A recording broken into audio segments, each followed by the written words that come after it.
Kadang saya merenung lama setelah kegiatan belajar mengajar selesai. Di dalam kelas yang penuh murid, mengapa suara mereka begitu jarang terdengar? Mereka hadir, mencatat, mendengarkan, tetapi tidak banyak yang berbicara. Saya pun mulai menyadari, banyak siswa sebenarnya paham, hanya saja belum berani untuk speak up. Mereka takut salah, takut ditertawakan, atau merasa suaranya tidak penting. Padahal, keberanian berbicara adalah bagian penting dari proses memahami. Dari kesadaran itu, saya mulai berpikir ulang tentang cara mengajar. Bagaimana jika pembelajaran tidak hanya menuntut mereka untuk tahu, tetapi juga untuk berani menyuarakan apa yang mereka tahu? Bagaimana jika speak up dijadikan sebagai jantung dari proses pembelajaran itu sendiri? Namun, tantangannya jelas. Kita hidup di era digital, di mana dunia maya seringkali lebih menarik daripada ruang kelas. Anak-anak sekarang begitu aktif di media sosial, bisa berbicara berjam-jam lewat voice note atau live stream, tapi menjadi diam ketika guru bertanya di kelas. Disinilah saya menemukan peluang.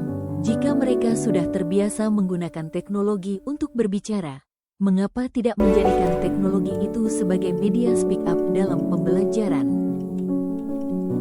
Saya pun mulai mencoba beberapa media digital untuk melatih kemampuan berbicara dan artikulasi siswa.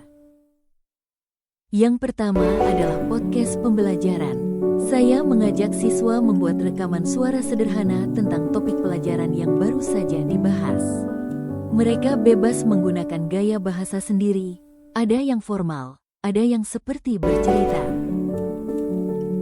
Ternyata, banyak yang lebih berani berbicara karena merasa tidak sedang diadili di depan teman-teman. Melalui suara, mereka belajar mengartikulasikan pemahaman, memilih diksi, dan menyusun alur penjelasan. Kemudian, saya mengenalkan video reflektif pendek. Hanya 1 atau 2 menit, siswa merekam diri mereka menjelaskan kembali konsep pelajaran dengan cara yang paling mudah dipahami. Ada yang menggunakan papan tulis kecil, ada pula yang menggambar sketsa. Dalam proses itu, saya melihat perubahan besar. Dari keraguan menjadi percaya diri, dari membaca teks menjadi berbicara dengan pemahaman sendiri. Media visual ternyata sangat membantu mereka untuk menyadari bagaimana ekspresi wajah dan intonasi suara memperkuat pesan yang disampaikan. Berikutnya, saya mencoba forum digital interaktif seperti Padlet, Flipgrid, atau Google Classroom. Di ruang virtual itu, siswa bisa menulis komentar, mengunggah suara, atau merekam video tanggapan terhadap pendapat teman-teman mereka. Diskusi pun menjadi lebih dinamis. Mereka yang biasanya pasif di kelas, justru aktif menanggapi dan memberi opini di forum daring.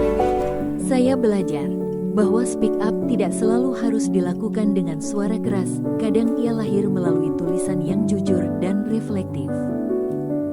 Selain itu, ada pula media permainan edukatif berbasis digital, seperti Kahoot atau Quizizz.